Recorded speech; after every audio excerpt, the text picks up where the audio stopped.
തിരുവനന്തപുരം കോർപ്പറേഷനിൽ പുതിയ ഭരണസമിതി വന്നു. ഭരണസമിതിയോട് നേരിട്ടും അല്ലാതെയും നിരവധി കാര്യങ്ങൾ സുഭാഷിതം ചാനൽ പറയണം എന്ന് വിചാരിച്ചിട്ടുണ്ട്. അത് മറ്റൊന്നും കൊണ്ടല്ല, ആര് ഭരണത്തിൽ വന്നെങ്കിലും പറയുമായിരുന്നു. ഞങ്ങൾ നേരത്തെ ഈ ചാനലില്ലായിരുന്നു, അതുകൊണ്ട് അങ്ങനെ ഒരു എഫർട്ട് എടുത്തില്ല. ഇപ്പം ഞങ്ങൾ അങ്ങനെ ഒരു എഫർട്ട് എടുക്കുന്നു.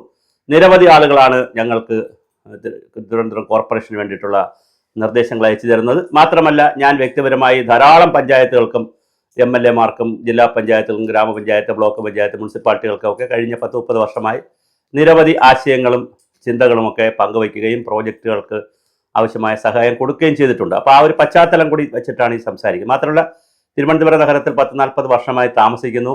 നഗരത്തിൻ്റെ 1-2 പ്രോജക്റ്റുകൾ നടപ്പിലാക്കാൻ അവസരം കിട്ടിയിട്ടുണ്ട് ഞാൻ സർവീസിലുണ്ടായിരുന്നപ്പോൾ. ഇതെല്ലാം വെച്ചുകൊണ്ടാണ് ഇപ്പോൾ സംസാരിക്കുന്നത്.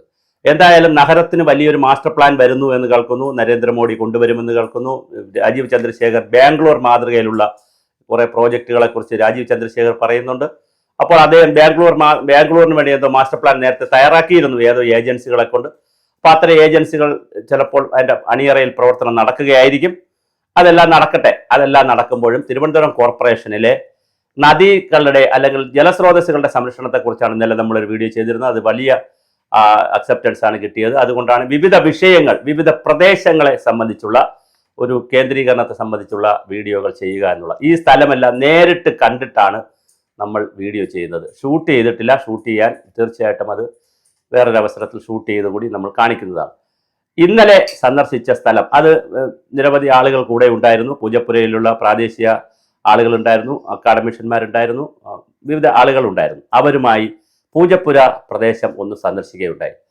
നമ്മൾ പൂജപ്പുര സന്ദർശിച്ചപ്പോൾ ഏറ്റവും കൂടുതൽ കണ്ണിൽപ്പെട്ടത് അവിടുത്തെ സ്റ്റേഡിയവും അവിടുത്തെ സരസ്വതി മണ്ഡപവും അതിൻ്റെ കൽമണ്ഡപവും, അതുപോലെ തന്നെ പഴമയുടെ പെരുമയായിട്ടുള്ള പഴയ കാലത്ത് പിന്നെ കാട്ടാക്കട നിന്നും അതുപോലുള്ള സ്ഥലങ്ങളിൽ നിന്നൊക്കെ വരുമ്പോൾ ചുമട് താങ്ങി വെച്ചിരിക്കുന്ന ഒരു സ്ഥലമുണ്ട്. ആ ചുമട് താങ്ങിയൊക്കെ ഇപ്പോൾ കയ്യേറിയിരിക്കുകയാണ്.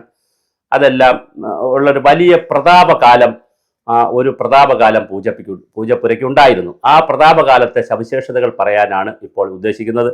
നൂറ്റാണ്ടുകൾക്ക് മുമ്പ് തന്നെ നവരാത്രി ധന്യത ഉണ്ടായിരുന്ന ഒരു സ്ഥലമാണ് പൂജപ്പുര. ഇപ്പോഴും സരസ്വതി പൂജയൊക്കെ നടക്കും, പക്ഷേ അത് വളരെ യാന്ത്രികമായി ആ ക്ഷേത്രത്തിൽ നടക്കുന്ന ഒരു പൂജയായിട്ടാണ് നടക്കുന്നത്. അങ്ങനെ ആയിരുന്നില്ല അന്നത്തെ കാലഘട്ടത്തിൽ. 9 രാവും 9 പകലും ദേവി പൂജ കൽമണ്ഡപത്തിൽ നടന്നിരുന്നു. അനിഴം തിരുനാൾ മാർത്താണ്ഡവർമ്മ രാജാവിൻ്റെ കാലത്താണ് അത് പണി കഴിപ്പിക്കുന്നു. പിന്നെ അത് പുനരുദ്ധരിക്കുന്നു. പിന്നെ പല രാജാക്കന്മാർ അതിനകത്ത് പുനരുദ്ധാരണവും മറ്റു കാര്യങ്ങളും ചെയ്തിട്ടുണ്ട്. 28 കരിങ്കൽ തൂണുകളാണ് അവിടെ. പിന്നെ സരസ്വതി ക്ഷേത്രമാണ്. അത് ഭദ്രകാളി ക്ഷേത്രമായിരുന്നു എന്നാണ് അറിയപ്പെടുന്നത്. പിന്നെയാണ് അത് സരസ്വതി പൂജയും സരസ്വതി ക്ഷേത്രവും ഒക്കെ ആയി മാറുന്നത്. ക്ഷേത്രങ്ങൾ അങ്ങനെ തന്നെയാണ്. നമ്മൾ പുതിയ പുനഃപ്രതിഷ്ഠയും പുതിയ രീതികളൊക്കെ വരുമ്പോൾ സ്വാഭാവികമായിട്ട് പുതിയതാണ് ഹിന്ദുക്കൾ ആചരിക്കുന്നത്. ഇപ്പൊ ശബരിമല അയ്യപ്പനെ സംബന്ധിച്ചും അങ്ങനെയാണ്. ശബരിമല അയ്യപ്പൻ ആരാണെന്നൊരു ചോദ്യത്തിന് ഇപ്പൊ പ്രസക്തിയില്ല. കാരണം 1950 ശേഷം ശബരിമലയിൽ പുനഃപ്രതിഷ്ഠ നടന്നിട്ടുണ്ട്, വിഗ്രഹ പ്രതിഷ്ഠ നടന്നിട്ടുണ്ട്. അതിനുശേഷം ശബരിമല അയ്യപ്പൻ നിത്യ ബ്രഹ്മചാരിയായ നൈഷ്ഠിക ബ്രഹ്മചാരിയാണെന്നുള്ള ഭാവത്തിലാണ് നമ്മൾ പൂജിക്കുന്നതും ആളുകൾ പോകുന്നതും. അതുകൊണ്ട് പിന്നെ പണ്ട് ആരായിരുന്നു? ശാസ്താവായിരുന്നോ, കല്യാണം കഴിച്ചിരുന്നോ, അല്ലെങ്കിൽ പണ്ട് മലയേറിയന്മാരുടെ ദൈവമായിരുന്നോ, ബുദ്ധനായിരുന്നോ, ജൈനനായിരുന്നു ചോദിക്കുന്നതിൽ കാര്യമല്ല. ക്ഷേത്രങ്ങളുടെ ആചാര വിശ്വാസ പ്രമാണം അനുസരിച്ച് ഇപ്പോഴെന്താണ് എന്നുള്ളത്, അല്ലെങ്കിൽ പുനഃപ്രതിഷ്ഠ കഴിയുമ്പോൾ, അല്ലെങ്കിൽ പിന്നെ താന്ത്രിക വിദ്യാർത്ഥികളുടെ പ്രതിഷ്ഠ കഴിയുമ്പോൾ എന്താണ് എന്നുള്ളതാണ് പ്രധാനം. അതിന് മുമ്പ് എന്തായിരുന്നു എന്നുള്ളത് അന്വേഷിക്കുന്നതിൽ ഒരു കാര്യമില്ല. മാത്രമല്ല, നമ്മളിപ്പോൾ സാധാരണ വീട് അങ്ങനെയല്ല. നമ്മളിപ്പോൾ വീട് വെച്ചിരിക്കുന്ന സ്ഥലത്ത്, ഞങ്ങളുടെ ഈ സ്റ്റുഡിയോ ഇരിക്കുന്ന സ്ഥലത്ത് പണ്ട് ചിലപ്പോൾ വേറെ സംവിധാനങ്ങൾ ഉണ്ടായിരിക്കും, വേറെ മതക്കാരുടേതായിരിക്കും, പലരുടെ. അതിലൊന്നും ഒരു കാര്യമില്ല. ഇപ്പോൾ എന്ത് എന്നുള്ളതാണ്. അപ്പോൾ അങ്ങനെ വരുമ്പോൾ ഞാൻ പറഞ്ഞ സ്വാതി തിരുനാളിന്റെ കാലത്ത് അത് വിജയ മണ്ഡപം എന്നാണ് അറിയപ്പെട്ടിരുന്നത്. പൂജപ്പുരയിലെ മണ്ഡപത്തിന്റെ പേര് സരസ്വതി മണ്ഡപമായി മാറുന്ന പിന്നീടാണ് വിജയ മണ്ഡപം എന്ന പേരിൽ അറിയപ്പെട്ടിരുന്നു. വിജയദശമി ദിവസത്തിൽ ആര്യശാല ദേവീക്ഷേത്രത്തിൽ നിന്ന് കുമാരസ്വാമിയെ എഴുന്നള്ളിച്ച്, അത് വെള്ള കുതിരയുടെ പുറത്താണ് എഴുന്നള്ളിച്ച് കൊണ്ടുവരുന്നത്. എഴുന്നേറ്റത്ത് കൊണ്ടുവന്ന് പൂജപ്പുരയിലേക്ക് കൊണ്ടുപോകും. അവിടെ പോലീസിന്റെ ഗാർഡ് ഓഫ് ഓണർ ഉണ്ടായിരുന്നു. ഇത്ര മനോഹരമായിരുന്നു ആലോചിക്കുക. അവിടെ പോലീസിന്റെ ഗാർഡ് ഓഫ് ഓണർ ഉണ്ടായിരുന്നു. അവിടെ നിന്ന് തിരുവിതാംകൂർ രാജാക്കന്മാരുടെ ആയുധ വിദ്യ നടന്നിരുന്നത് അവിടെയാണ്. അവർ ആയുധ കല പഠിച്ചിരുന്നത് ആ ഗ്രൗണ്ടിലാണ്. നമ്മളിപ്പോൾ ചെല്ലുമ്പം കപ്പലിന്റെ വാങ്ങിക്കാനും തിന്നാനും കളിക്കാനും ഓടാനും ചാടാനും ഉള്ള ഒരു കുറച്ച് വെറും മണ്ണായിട്ടാണ് മനുഷ്യർ ജീവിക്കുന്നത്, കാണുന്നത്. പൂജപ്പുരയിലുള്ളവർക്കും ഇതറിയില്ല, നാട്ടുകാർക്കും അറിയത്തില്ല. പക്ഷെ അങ്ങനെ അല്ലല്ലോ. ഒരു ചരിത്രാതീത കാലത്തെ ദിവ്യത്വവും പൈതൃകവും ഒരു പാരമ്പര്യവുമുള്ള ഒരു സമൂഹമാണ്, ഒരു ജനതയായിരുന്നു നമ്മളെന്ന് ആരാണ് നമ്മെ പഠിപ്പിക്കുക? പുതിയ തലമുറ എന്താണ് പഠിക്കുക?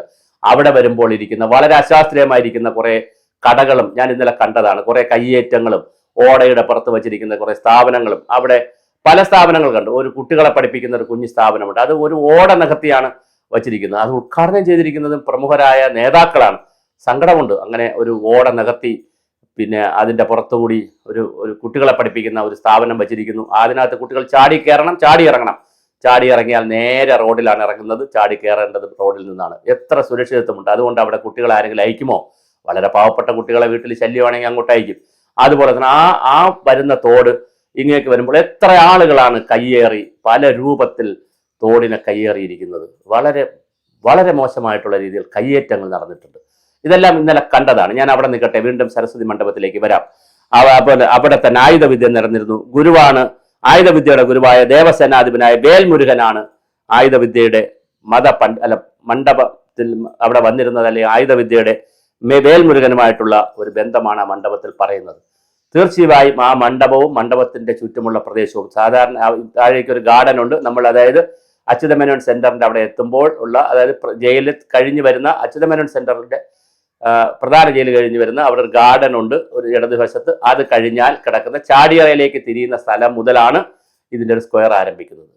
അത് നേരെ പോയി കുറെ അധികം ദൂരത്തിലേക്ക് പോകുന്ന ഒരു സ്ഥലമാണുള്ളത്. വളരെ മനോഹരമായ ഒരുപാട് സ്ഥലം, PWD റോഡ് കഴിഞ്ഞിട്ട് തന്നെ ധാരാളം സ്ഥലമുള്ള ഒരു പ്രദേശമാണത്. ആ പ്രദേശത്തെ വളരെ മനോഹരമായ രീതിയിൽ അത് കൊണ്ടുപോകേണ്ടതാണ്. അവിടെ സ്റ്റേഡിയം കെട്ടിയിട്ട് സ്റ്റേഡിയത്തിന്റെ കൽപ്പടവുകൾക്ക് പുറത്തേക്ക് തള്ളി നിൽക്കുന്ന സ്ഥലത്ത് ഒരു 4-5 ചെറിയ ഷോപ്പുകൾക്ക് അനുവദിക്കാനുള്ള സ്ഥലം കൊടുത്തതെല്ലാം കയ്യേറിയിട്ടുണ്ട്. അത് ചെറിയ ഷോപ്പും കെട്ടിയിട്ടുണ്ട്, അതിന്റെ ഫ്രണ്ടിലേക്ക് ധാരാളം കയ്യേറ്റവും നടന്നിട്ടുണ്ട്.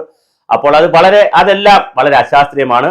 അതുപോലെ തന്നെ അവിടെ കയ്യേറി എന്ന് മാത്രമല്ല, ഞാൻ അവിടെ ലോക്കലായി അന്വേഷിക്കുമ്പോൾ അവിടെ വാടകയ്ക്ക് കൊടുത്തിരിക്കുന്ന ആളുകൾക്കല്ല, പിന്നെ വാടകയ്ക്ക് ലീസിന് പലരും എടുത്തത്, പിന്നെ അത് ലക്ഷങ്ങൾ മറിഞ്ഞുള്ള വേറെ ലീസിനാണ് ആളുകൾ എടുത്തിരിക്കുന്നത് എന്നൊക്കെ അറിയുന്നതെന്നും ഇതിന്റെ ശരി തെറ്റുകളൊന്നും എനിക്കറിയില്ല. പക്ഷെ അതൊക്കെ കോർപ്പറേഷൻ വിലയിരുത്തണം.